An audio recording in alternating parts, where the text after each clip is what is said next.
ಕೆಲವರು ಎಷ್ಟೇ ಕಷ್ಟಪಟ್ಟರೂ, ಎಷ್ಟೇ ಪ್ರಾಮಾಣಿಕವಾಗಿದ್ದರೂ ಜೀವನ ಪೂರ್ತಿ ಬಡತನ ಮತ್ತು ಕಷ್ಟಗಳಲ್ಲೇ ಏಕೆ ಉಳಿಯುತ್ತಾರೆ. ಆದರೆ ಇನ್ನು ಕೆಲವರು ಮಾತ್ರ ಸುಖ, ಶಾಂತಿ ಮತ್ತು ಸಂಪತ್ತಿನಿಂದ ಕೂಡಿರ್ತಾರೆ. ಇದರ ಹಿಂದಿನ ರಹಸ್ಯವೇನು? ನಮ್ಮ ಸನಾತನ ಧರ್ಮದ ಶಾಸ್ತ್ರಗಳು ಹೇಳುವ ಪ್ರಕಾರ ಈ ರಹಸ್ಯ ನಮ್ಮ ಬೆಳಗಿನ ಸಮಯದಲ್ಲಿ ಅಡಗಿದೆ. ನಾವು ಬೆಳಿಗ್ಗೆ ಎದ್ದ ತಕ್ಷಣ ಮಾಡುವ ಕೆಲವು ಸಣ್ಣ ತಪ್ಪುಗಳು ನಮ್ಮ ಇಡೀ ದಿನದ ಮೇಲೆ ಮತ್ತು ಕ್ರಮೇಣ ನಮ್ಮ ಇಡೀ ಜೀವನದ ಮೇಲೆಯೇ ಪರಿಣಾಮ ಬೀರುತ್ತವೆ. ಇಂದಿನ ಈ ವಿಡಿಯೋದಲ್ಲಿ ಬಡತನಕ್ಕೆ ಕಾರಣವಾಗುವ 4 ಪ್ರಮುಖ ಅಭ್ಯಾಸಗಳು ಯಾವುವು ಮತ್ತು ಬೆಳಿಗ್ಗೆ ಎದ್ದ ತಕ್ಷಣ ನಾವು ಮರೆತು ಮಾಡಬಾರದ 4 ಕೆಲಸಗಳು ಯಾವುವು ಎಂಬುದನ್ನು ಒಂದು ದೈವಿಕ ಕಥೆಯ ಮೂಲಕ ವಿವರವಾಗಿ ತಿಳಿಯೋಣ. ಆದರೆ 1 ನಿಮಿಷ ನಿಲ್ಲಿ. ಈ ಕಥೆಯನ್ನು ದಯವಿಟ್ಟು ಅರ್ಧಕ್ಕೆ ನಿಲ್ಲಿಸಬೇಡಿ ಅಥವಾ ಸ್ಕಿಪ್ ಮಾಡಬೇಡಿ. ಶಾಸ್ತ್ರಗಳ ಪ್ರಕಾರ ದೈವಿಕ ಜ್ಞಾನವು ತಿರಸ್ಕರಿಸುವುದೇ ದಾರಿದ್ರ್ಯದ ಮೊದಲ ಹೆಜ್ಜೆ. ಯಾರು ಈ ಕಥೆಯನ್ನು ಸಂಪೂರ್ಣವಾಗಿ ಕೇಳುವುದಿಲ್ಲವೋ ಅವರು ತಮ್ಮ ಬಡತನದಿಂದ ಹೊರಬರುವ ಮಾರ್ಗವನ್ನು ಎಂದಿಗೂ ಕಂಡುಕೊಳ್ಳುವುದಿಲ್ಲ. ಆದ್ದರಿಂದ ನಿಮ್ಮ ಜೀವನದ ಕಷ್ಟಗಳು ದೂರವಾಗಬೇಕು ಎಂದರೆ ಈ ಕಥೆಯನ್ನು ಸಂಪೂರ್ಣವಾಗಿ ಶ್ರದ್ಧೆಯಿಂದ ಕೇಳಿ. ಈ ಮಾಹಿತಿಯು ನಿಮ್ಮ ಜೀವನದಲ್ಲಿ ದೊಡ್ಡ ಬದಲಾವಣೆಯನ್ನು ತರಬಹುದು. ಒಮ್ಮೆ ವೈಕುಂಠದಲ್ಲಿ ತಾಯಿ ಲಕ್ಷ್ಮೀ ದೇವಿಯು ತನ್ನ ಪತಿ ಶ್ರೀಹರಿ ವಿಷ್ಣುವಿನ ಬಳಿ ಕೇಳಿದಳು, ಸ್ವಾಮಿ, ಭೂಲೋಕದಲ್ಲಿ ನಾನು ನೋಡುತ್ತಿದ್ದೇನೆ ಕೆಲವರು ತುಂಬ ಧರ್ಮವಂತರು, ಆದರೂ ಅವರು ಕಷ್ಟದಲ್ಲಿದ್ದಾರೆ. ಇನ್ನು ಕೆಲವರು ಅಷ್ಟೇನು ಶ್ರಮ ಪಡುತ್ತಿದ್ದರೂ ಶ್ರೀಮಂತರಿದ್ದಾರೆ. ಮನುಷ್ಯನ ಈ ದಾರಿದ್ರ್ಯಕ್ಕೆ ಮತ್ತು ಸಂಪತ್ತಿಗೆ ಮೂಲ ಕಾರಣವೇನು? ದಯವಿಟ್ಟು ನನ್ನ ಈ ಸಂದೇಹವನ್ನು ನಿವಾರಿಸಿ. ಆಗ ಶ್ರೀಹರಿಯು ಮಂದಹಾಸ ಬೀರಿ ಹೇಳುತ್ತಾನೆ, ದೇವಿ, ಲೋಕ ಕಲ್ಯಾಣಕ್ಕಾಗಿ ಬಹಳ ಉತ್ತಮವಾದ ಪ್ರಶ್ನೆಯನ್ನ ಕೇಳಿದ್ದೀಯೆ. ಒಬ್ಬ ಮನುಷ್ಯ ದಾರಿದ್ರ್ಯಕ್ಕೆ ಅವನ ಗ್ರಹಗಳಿಂದ ಹೆಚ್ಚಾಗಿ ಅವನ 4 ಕೆಟ್ಟ ಅಭ್ಯಾಸಗಳೇ ಮುಖ್ಯ ಕಾರಣ. ಯಾರು ಈ 4 ಅಭ್ಯಾಸಗಳನ್ನು ತಮ್ಮ ಜೀವನದಿಂದ ತ್ಯಜಿಸುತ್ತಾರೋ ಅವರ ಮನೆಯಲ್ಲಿ ನೀನು ಲಕ್ಷ್ಮಿ ಸ್ಥಿರವಾಗಿ ನೆಲೆಸುತ್ತೀಯೆ. ಈ 4 ಅಭ್ಯಾಸಗಳು ಯಾವುವು ಎಂಬುದನ್ನು ನಿನಗೆ ಒಂದು ಕಥೆಯ ಮೂಲಕ ವಿವರಿಸುತ್ತೇನೆ. ಸಾವಧಾನದಿಂದ ಕೇಳು. ಬಹಳ ಹಿಂದಿನ ಕಾಲದಲ್ಲಿ ಒಂದು ಹಳ್ಳಿಯಲ್ಲಿ ರಾಮು ಎಂಬ ಒಬ್ಬ ರೈತನ ತನ್ನ ಹೆಂಡತಿ ಮತ್ತು ಮಕ್ಕಳೊಂದಿಗೆ ವಾಸವಿದ್ದ. ರಾಮು ಕೆಟ್ಟವನಲ್ಲ, ಆದರೆ ಬಹಳ ಸೋಮಾರಿ. ಅವನಿಗೆ ಪೂರ್ವಜರಿಂದ ಬಂದ ಸ್ವಲ್ಪವೇ ಜಮೀನಿತ್ತು. ಆದರೆ ಆ ಭೂಮಿಯು ಸಹ ಕಲ್ಲು ಮುಳ್ಳುಗಳಿಂದ ತುಂಬಿ ವ್ಯವಸಾಯಕ್ಕೆ ಯೋಗ್ಯವಾಗಿರಲಿಲ್ಲ. ರಾಮು ಪ್ರತಿದಿನ ಸೂರ್ಯೋದಯವಾದ 2 ಗಂಟೆಗಳ ನಂತರವೇ ಹಾಸಿಗೆಯಿಂದ ಏಳುತ್ತಿದ್ದ. ಯಾವುದೇ ಯೋಜನೆ ಇಲ್ಲದೆ ದಿನವನ್ನು ಪ್ರಾರಂಭಿಸುತ್ತಿದ್ದ. ಇದರಿಂದ ಅವನ ಹೊಲದಲ್ಲಿ ಸರಿಯಾಗಿ ಬೆಳೆಯೂ ಬರುತ್ತಿರಲಿಲ್ಲ. ಕುಟುಂಬವನ್ನು ಸಾಕುವುದೇ ಒಂದು ದೊಡ್ಡ ಹೊರೆಯಾಗಿತ್ತು. ಆದರೆ ಅವನ ಹೆಂಡತಿ ಸೀತಾ ಮಹಾಪತಿವ್ರತೆ ಮತ್ತು ತಾಳ್ಮೆಯುಳ್ಳವಳು. ಅವಳು ಪ್ರತಿದಿನ ಬ್ರಹ್ಮ ಮುಹೂರ್ತದಲ್ಲಿ ಎದ್ದು ಮನೆ ಕೆಲಸಗಳನ್ನೆಲ್ಲ ಮುಗಿಸಿ ತನ್ನ ಗಂಡನ ಈ ಸೋಮಾರಿತನವನ್ನು ನೋಡಿ ಮನಸ್ಸಿನಲ್ಲೇ ಮರುಗುತ್ತಿದ್ದಳು. ಒಂದು ದಿನ ಅವಳು ತನ್ನ ಗಂಡನ ಬಳಿ ಹೋಗಿ, ಸ್ವಾಮಿ, ನಮ್ಮ ಹಳ್ಳಿಯ ಆಚೆ ಇರುವ ಕಾಡಿನಲ್ಲಿ ಒಬ್ಬ ಮಹಾನ್ ಜ್ಞಾನಿ ಸಾಧುಗಳು ತಪಸ್ಸು ಮಾಡುತ್ತಿದ್ದಾರಂತೆ. ಅವರು ಜನರ ಕಷ್ಟಗಳಿಗೆ ತಕ್ಷಣವೇ ಪರಿಹಾರ ನೀಡುತ್ತಾರೆ. ನೀವೇಕೆ ಒಮ್ಮೆ ಅವರ ಬಳಿ ಹೋಗಿ ನಮ್ಮ ಈ ಬಡತನದ ಬಗ್ಗೆ ಹೇಳಬಾರದು ಎಂದು ಕೇಳಿದಳು.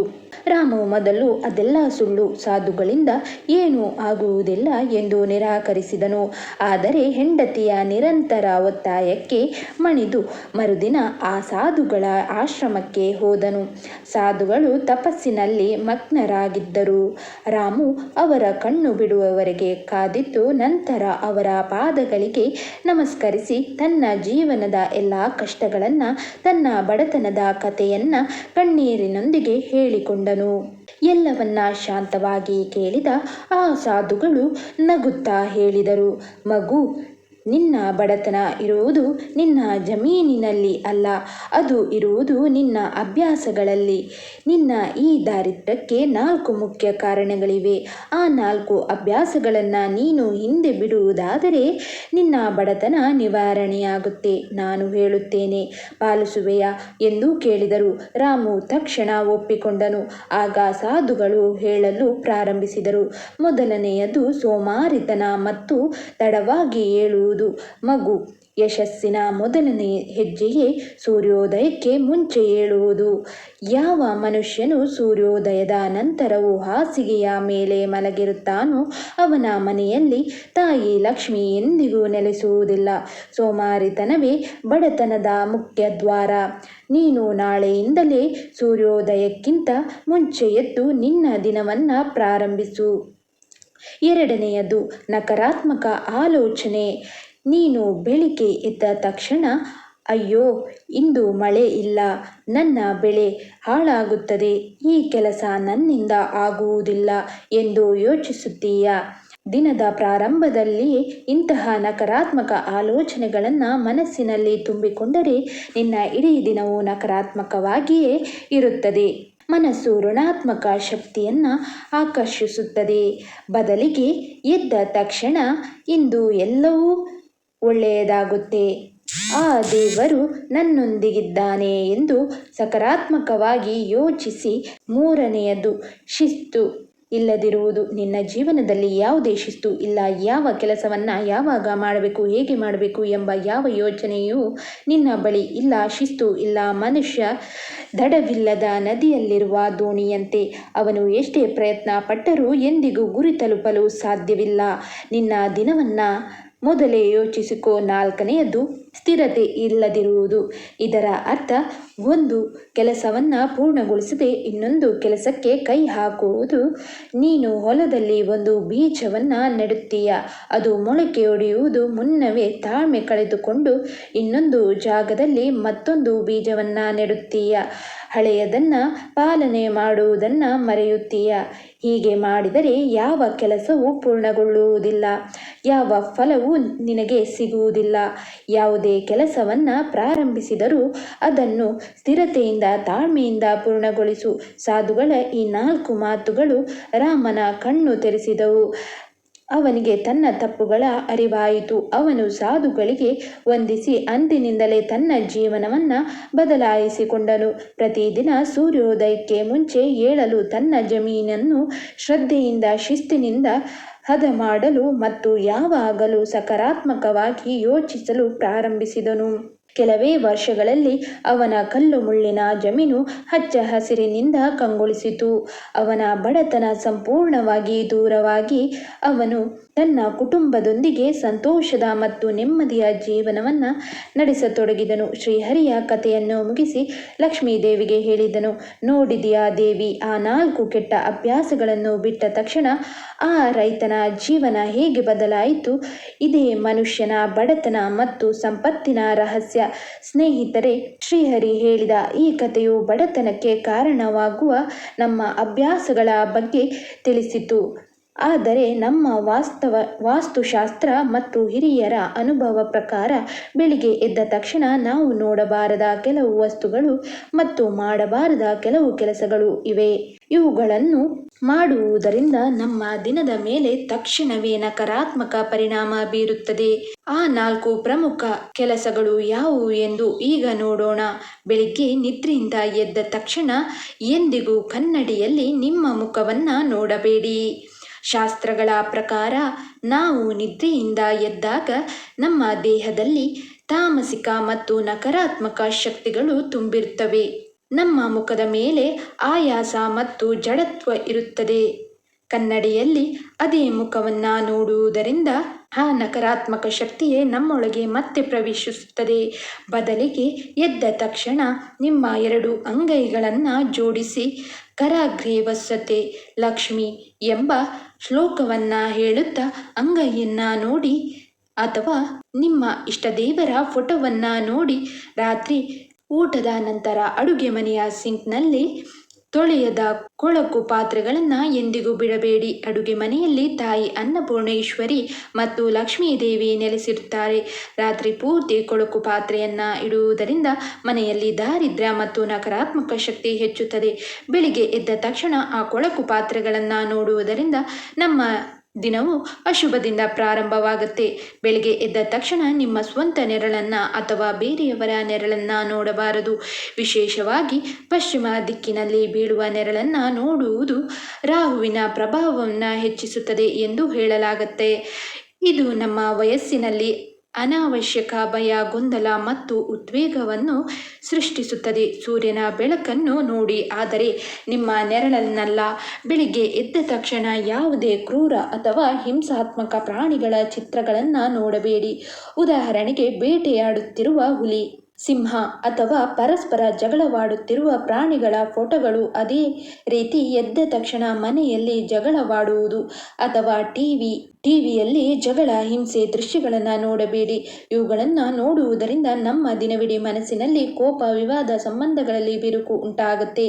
ಹಾಗಾದರೆ ಬೆಳಿಗ್ಗೆ ಎದ್ದ ತಕ್ಷಣ ಏನನ್ನ ಮಾಡಬಾರದು ಎಂದು ನಾವು ಈಗ ಸ್ಪಷ್ಟವಾಗಿ ತಿಳಿದುಕೊಂಡೆವು. ಈಗ ನಮ್ಮ ಮನೆಯಲ್ಲಿ ಸುಖ, ಶಾಂತಿ ಮತ್ತು ತಾಯಿ ಲಕ್ಷ್ಮೀದೇವಿಯ ಕಟಾಕ್ಷವನ್ನು ಶಾಶ್ವತವಾಗಿ ಪಡೆಯಲು ವಿಶೇಷವಾಗಿ ಮನೆಯ ಗೃಹಲಕ್ಷ್ಮಿಯರಾದ ಮಹಿಳೆಯರು ಪ್ರತಿದಿನ ಬೆಳಿಗ್ಗೆ ಮಾಡಲೇಬೇಕಾದ 3 ಸರಳ ಕೆಲಸಗಳು ಯಾವುವು ಎಂಬುದು ತಿಳಿಯೋಣ.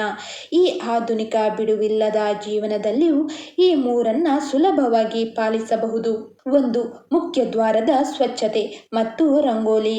ಮನೆಯ ಗೃಹಲಕ್ಷ್ಮಿಯು ಬೆಳಿಗ್ಗೆ ಎದ್ದ ತಕ್ಷಣ ಸ್ನಾನ ಮಾಡುವ ಮುನ್ನವೇ ಮನೆಯ ಮುಖ್ಯ ದ್ವಾರವನ್ನು, ಬೀದಿ ಬಾಗಿಲು ಸ್ವಚ್ಛಗೊಳಿಸಿ ಸ್ವಲ್ಪ ನೀರನ್ನು ಚಿಮುಕಿಸಬೇಕು.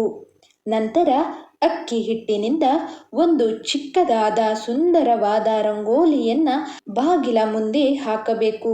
ಅಕ್ಕಿ ಹಿಟ್ಟಿನ ರಂಗೋಲಿಯು ಇರುವೆಗಳಿಗೂ ಆಹಾರವಾಗುತ್ತದೆ.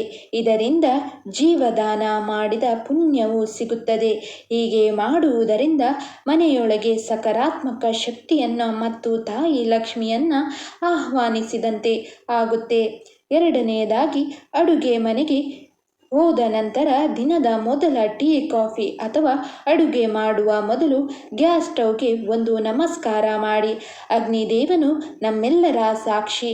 ಸಾಧ್ಯವಾದರೆ ಗ್ಯಾಸ್ ಸ್ಟವ್ಗೆ ಸ್ವಲ್ಪ ಅರಿಶಿನ ಕುಂಕುಮದಿಂದ ಬೊಟ್ಟು ಇಡಿ. ನಾವು ಸೇವಿಸುವ ಆಹಾರವನ್ನು ಬೇಯಿಸುವ ಅಗ್ನಿದೇವನಿಗೆ ಗೌರವ ಸಲ್ಲಿಸುವುದರಿಂದ ಮನೆಯಲ್ಲಿ ಅನ್ನಪೂರ್ಣೇಶ್ವರಿ ಅನುಗ್ರಹ ಸದಾ ಇರುತ್ತೆ. ನಿಮ್ಮ ಸ್ನಾನ ಮುಗಿದ ನಂತರ ಒಂದು ಶುದ್ಧವಾದ ಲೋಟದಿಂದ ನೀರನ್ನು ತೆಗೆದುಕೊಂಡು ಮನೆಯಲ್ಲಿರುವ ತುಳಸಿ ಗಿಡಕ್ಕೆ ಅರ್ಪಿಸಿ. ತುಳಸಿ ಗಿಡದಲ್ಲಿ ಸಾಕ್ಷಾತ್ ಮಹಾವಿಷ್ಣುವಿನ ಮತ್ತು ಮಹಾಲಕ್ಷ್ಮೀದೇವಿ ನೆಲೆಸಿರ್ತಾರೆ. ಪ್ರತಿದಿನ ತುಳಸಿಗೆ ನೀರು ಅರ್ಪಿಸಿ ಒಂದು ನಮಸ್ಕಾರ ಮಾಡುವುದರಿಂದ ಆ ಮನೆಯೆಲ್ಲ ಕಷ್ಟಗಳ, ದೋಷಗಳು ದೂರವಾಗುತ್ತವೆ ಮತ್ತು ಕುಟುಂಬದಲ್ಲಿ ನೆಮ್ಮದಿ ನೆಲೆಸುತ್ತದೆ. ಈ 3 ಕೆಲಸಗಳನ್ನು ಮನೆಯ ಯಜಮಾನಿಯೇ ಮಾಡಬೇಕು. ಕೆಲಸದವರಿಂದ ಮಾಡಿಸಿದರೆ ಪೂರ್ಣ ಫಲ ಸಿಗುವುದಿಲ್ಲ. ಸ್ನೇಹಿತರೆ, ಈ ಕಥೆಯಲ್ಲಿ ಹೇಳಿದ 4 ಕೆಟ್ಟ ಅಭ್ಯಾಸಗಳನ್ನು ತ್ಯಜಿಸಿ ಮತ್ತು ಬೆಳಿಗ್ಗೆ ಮಾಡಬಾರದ 4 ತಪ್ಪುಗಳನ್ನು ನಿಲ್ಲಿಸಿ ಹಾಗೂ ಈ 3 ಸರಳವಾದ ದೈವಿಕ ಕೆಲಸಗಳನ್ನು ಪ್ರತಿದಿನ ಪಾಲಿಸಿ. ಹೀಗೆ ಮಾಡುವುದರಿಂದ ನಿಮ್ಮ ಜೀವನದಲ್ಲಿ ಮತ್ತು ನಿಮ್ಮ ಮನೆಯಲ್ಲಿ ಖಂಡಿತವಾಗಿಯೂ ಒಂದು ಅದ್ಭುತವಾದ ಸಕಾರಾತ್ಮಕ ಬದಲಾವಣೆಯನ್ನು ನೀವು ಕಾಣಬಹುದು. ಈ ಆಧ್ಯಾತ್ಮಿಕ ಮಾಹಿತಿ ನಿಮಗೆ ಇಷ್ಟವಾಗಿದ್ದರೆ ದಯವಿಟ್ಟು ಈ ವಿಡಿಯೋವನ್ನು ಲೈಕ್ ಮಾಡಿ. ಈ ಜ್ಞಾನವು ಬೇರೆಯವರಿಗೂ ತಲುಪಲು ನಿಮ್ಮ ಸ್ನೇಹಿತರಿಗೂ ಮತ್ತು ಕುಟುಂಬದೊಂದಿಗೆ ಶೇರ್ ಮಾಡಿ. ಮತ್ತು ಇದೇ ರೀತಿಯ ಇನ್ನೂ ಅನೇಕ ದೈವಿಕ ಕಥೆಗಳು, ಪುರಾಣಗಳು ಮತ್ತು ಆಧ್ಯಾತ್ಮಿಕ ಚಿಂತನೆಗಳಿಗಾಗಿ ನಮ್ಮ ಧನಾಕರ್ಷಣೆ ಚಾನಲನ್ನು ಸಬ್ಸ್ಕ್ರೈಬ್ ಮಾಡಿಕೊಳ್ಳೋದನ್ನು ಮರಿಬೇಡಿ. ಮತ್ತೆ ಮುಂದಿನ ವಿಡಿಯೋದಲ್ಲಿ ಸಿಗೋಣ. ನಮಸ್ಕಾರ.